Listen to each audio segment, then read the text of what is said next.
at my end saying it's live. Not sure your end.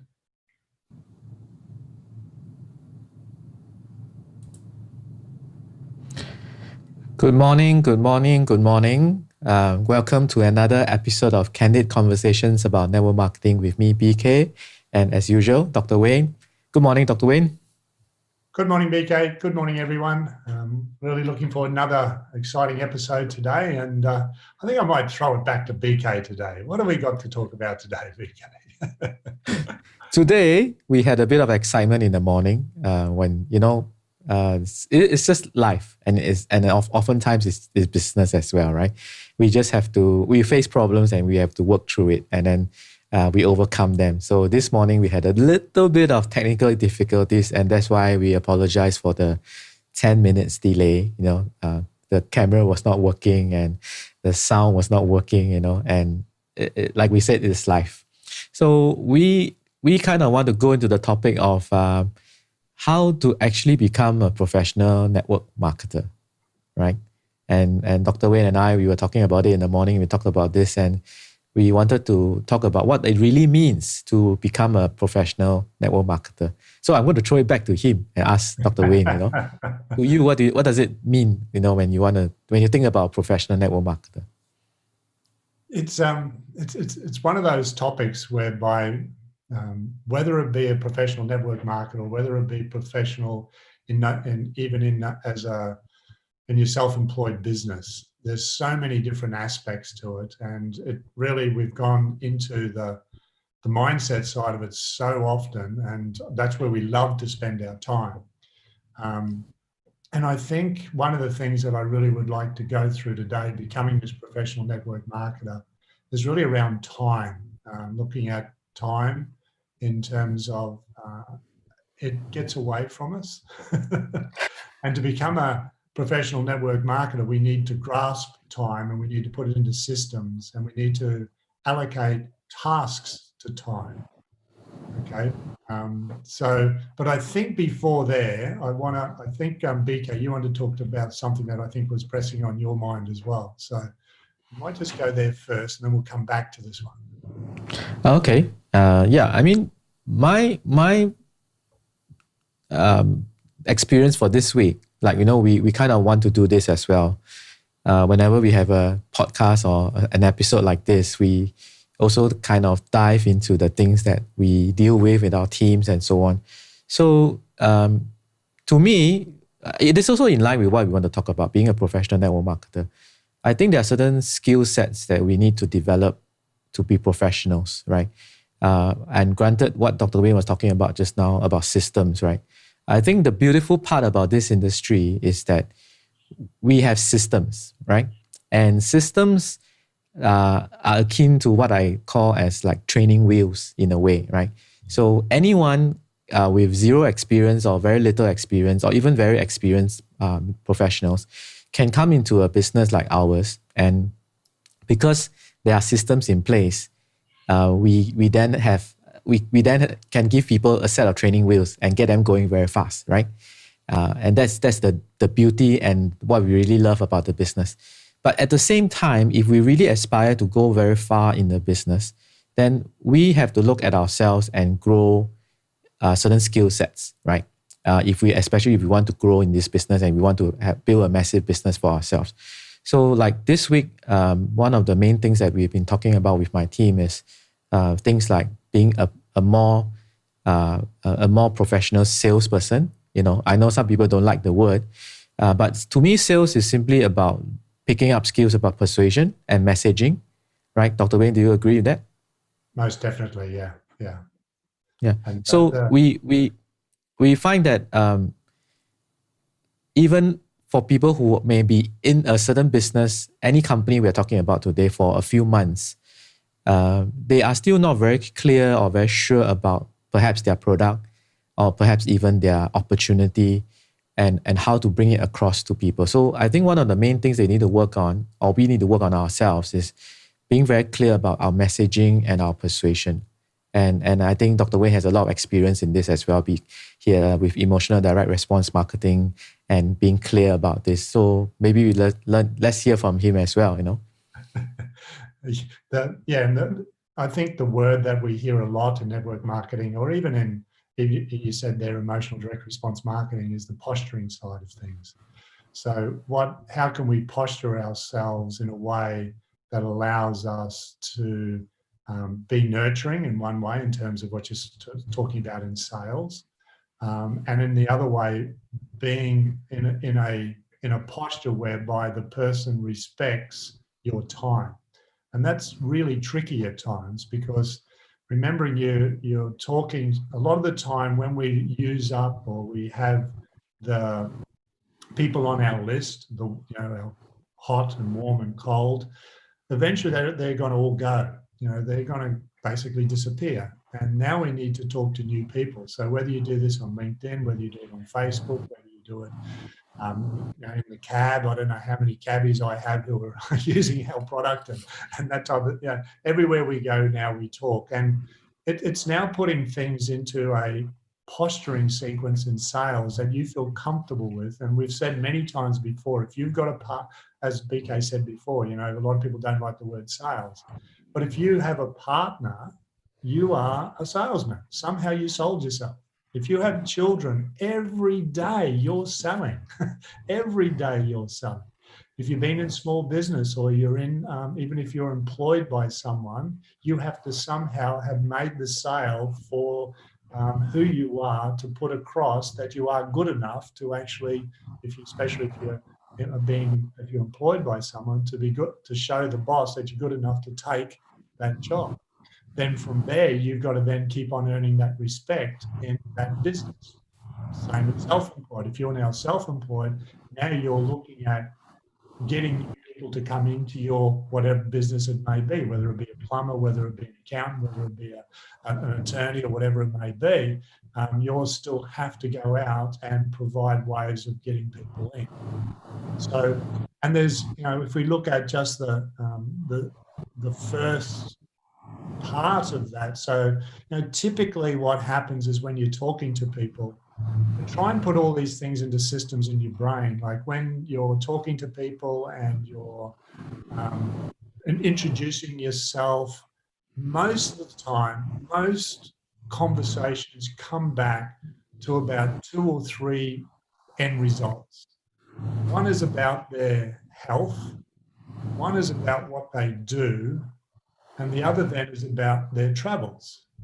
That's typically the 3 conversations when you meet someone, or when you're even online. They're the conversations that will typically then move through in a nice way if we're doing it. Remembering the worst thing to do in any form of gentle persuasion and is go, hey, do you want to join my company? Worst thing. We've got to build trust, and we've got to build that trust. And we've spoken before, the importance of trust is around about 9 to 10 touches in terms of what you can do to allow that trust to build. Now, some people, when you go on the net and you're talking to, or you're listening to them, they'll say, oh, no, you only need to do 2 or 3. But I think there's no right or wrong to it. It's just whatever it takes for each individual person to move through that trust sequence, where then you can go, hey, this is what I do, or are you interested, or whatever it might be. So what going back to these 3 areas, what I then, in my mind, in a system, then I basically then go, okay, we're talking about health, or we're talking about travel, or we're talking about the person, what they do. And then I'll bring it back to whatever our product is, or the product that we use, and bring it back to that product. And you can do that quite easily.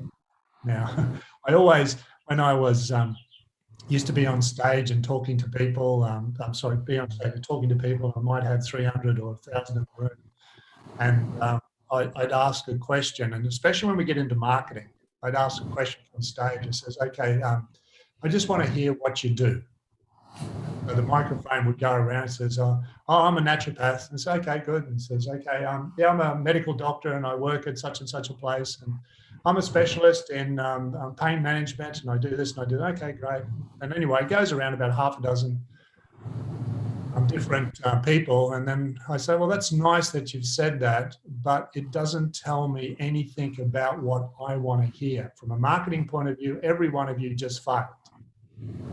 Because they just gave you the names of their profession. That's all. Yeah, totally it. So, and then I say to them, I said, if I'm out and then someone asks me what I do, if I don't want the conversation to go any further, now this is jokingly, but it's very true, I will say that I'm a doctor of Chinese medicine and naturopath.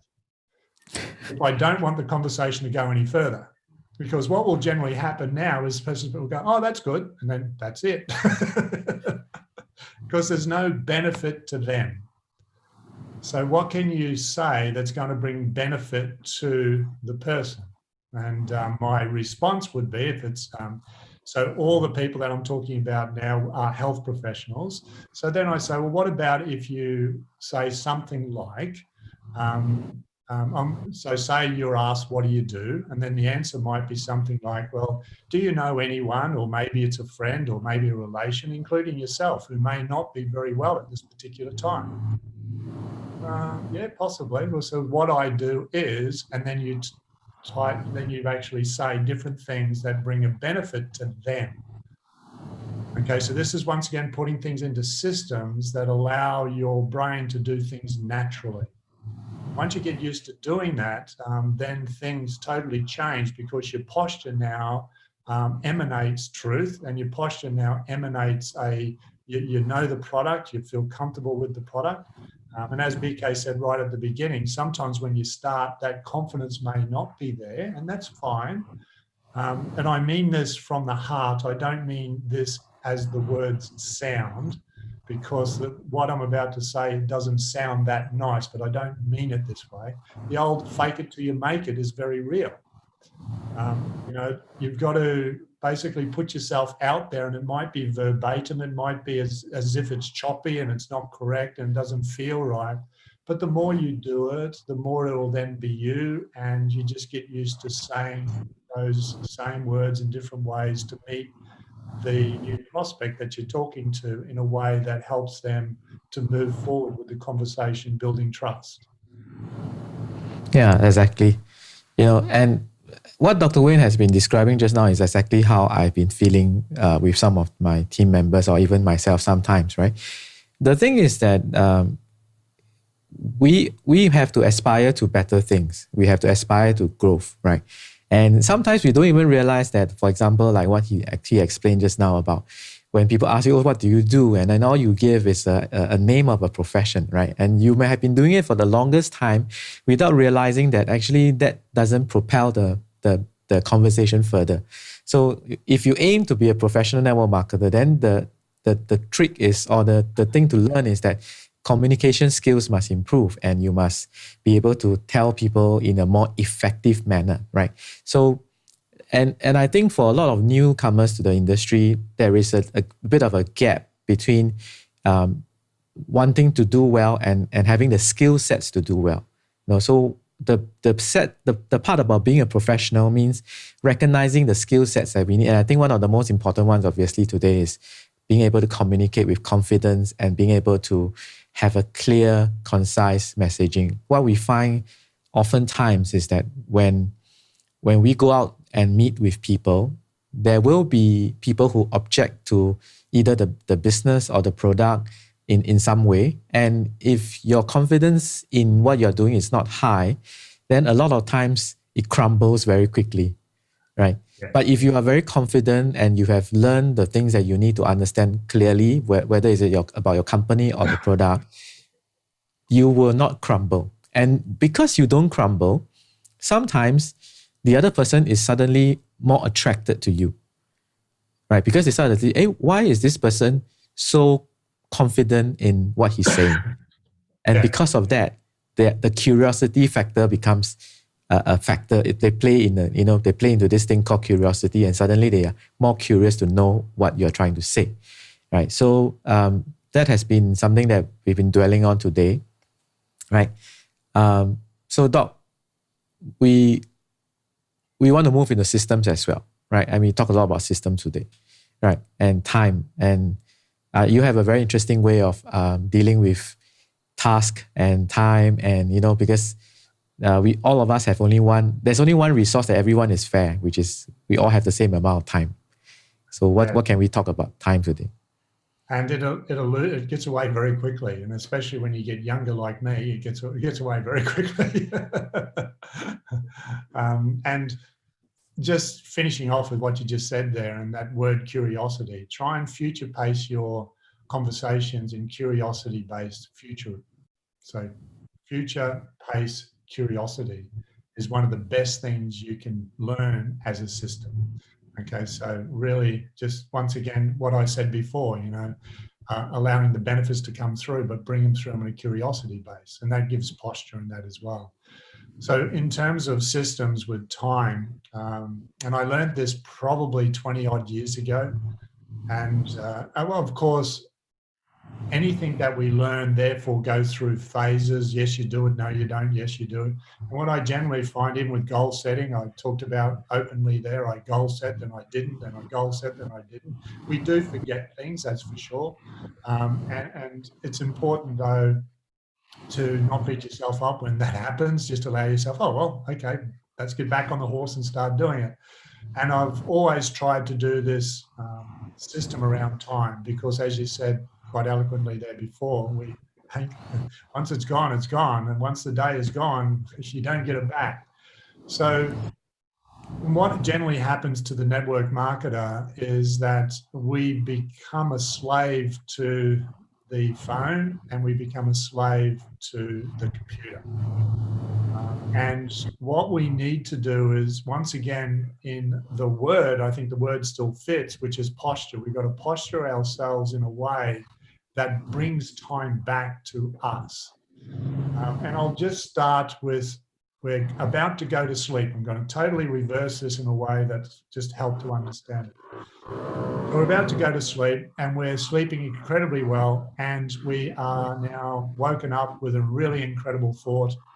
And we now think about that thought and we keep thinking about that thought, and we're now 3 hours and we're still not sleeping because that thought is such a great thought.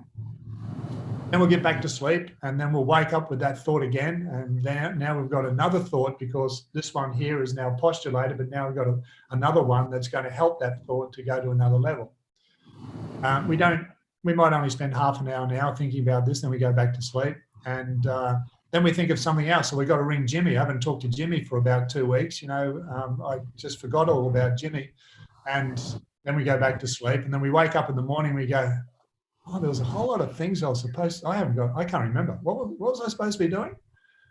Now, what happens now is if you keep on doing this, the next night you'll be woken up about the same thing and about this, and then Jimmy will come up again, and then there'll be another thing. And now you might have only had 3 or 4 hours sleep. Now your immune system now gets weak because when you don't sleep, your immune system can't work very well. Now you might end up with a cold or a flu because of that immune system compromise. And now you feel as if you can't do your work. Now you feel as if you're overpowered. Now, the reason I'm saying this is system number 1 is to have a pen and paper beside your bed because your intuition is waking you up for something that is really important. And I have, bits of paper everywhere because a lot of the times your intuition is miraculous in giving you what you need when you need it. But the problem is we don't take advantage of it and we don't write it down. I don't know how many people I've spoken to and they say they don't sleep very well, and I just go back and talk about that and say, hey, just put a bit of paper down beside you. As soon as you wake up, write down your thing that you've thought about. If you wake up again, you write it down. Like some nights, because I'm doing so many different things, I might wake up in the morning, but I've slept really well, but I find 6 things written down on the right-hand side. And it's written, and now I go, oh yeah, that thing there was really important. But because I wrote it down, my brain then switched off. I can go straight back to sleep. So that's system number 1. Now, what you do then is, now the most important thing about this is allow yourself to allocate a task to time. So think of text messaging. It might be WhatsApp, WeChat. Divide up your way of communication into time.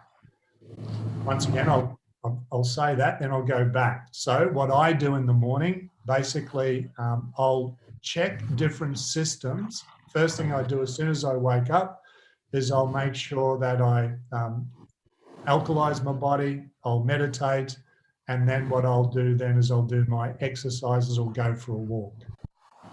That thing there is not turned on. No, that thing there is not accessible typically that time of the morning. From there, what I'll then do after that, then I'll go, okay, check everything to make sure everything is okay, meaning urgent emails, because there's things that can be urgent, that's for sure.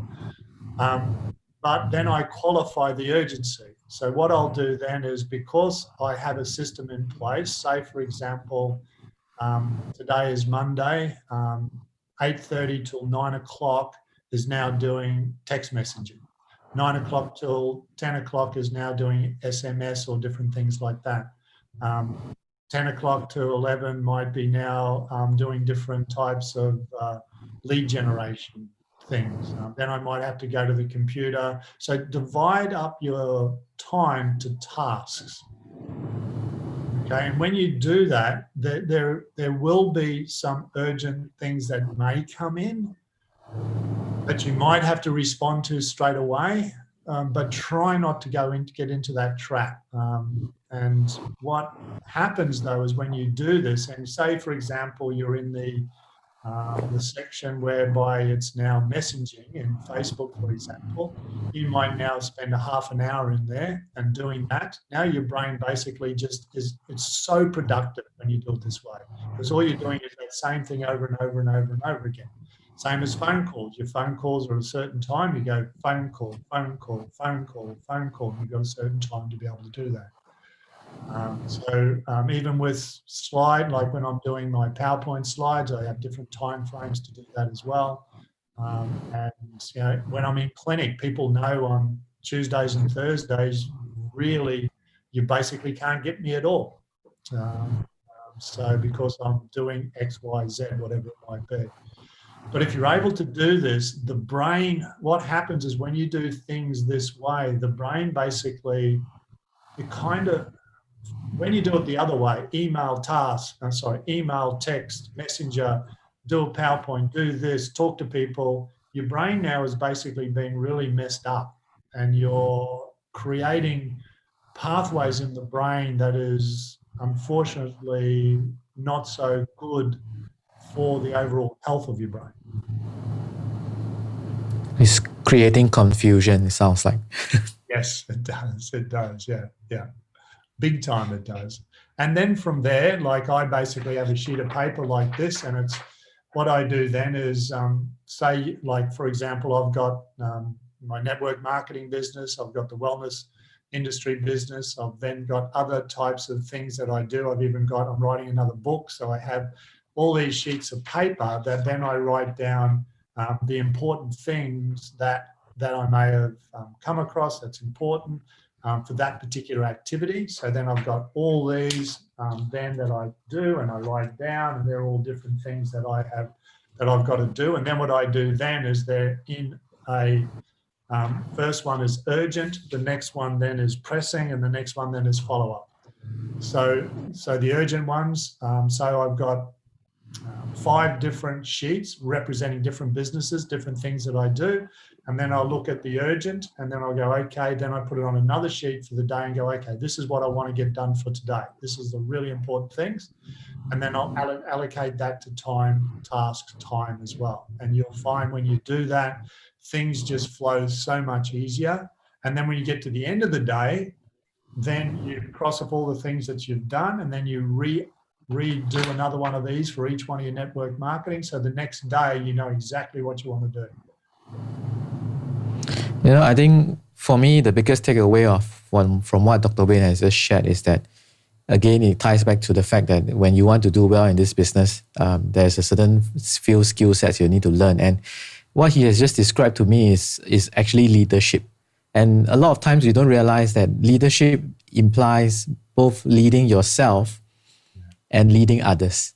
So in our business, when we want to grow to become a professional network marketer, leadership is probably one of the key skills that we need to pick up. And Dr. Wayne has described a way to master ourselves, to lead ourselves in terms of the resources we have, in terms of time and all those things. But because we are in this business where we have a lot of team members who may request or maybe even invade our time, then what I normally find useful is to let people know, like what he also mentioned just now. Let your team members know, let your family members know how you manage things. For example, for me, I always tell my team that when you send me a message, it's never urgent. Okay, a message is never urgent, meaning to say I will respond to it when I have the right window of opportunity.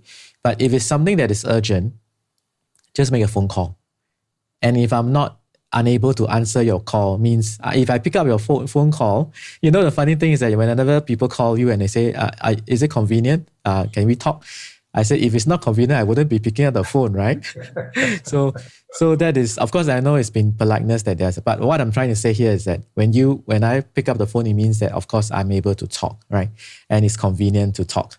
Now, and the other thing is that sometimes if it's really not convenient for me to talk, right, and I can't answer the call, again, then system plays into play, because you are in a team. You have not just one person or one leader that you can access to. There should be a multitude of people that you can access to for help, right?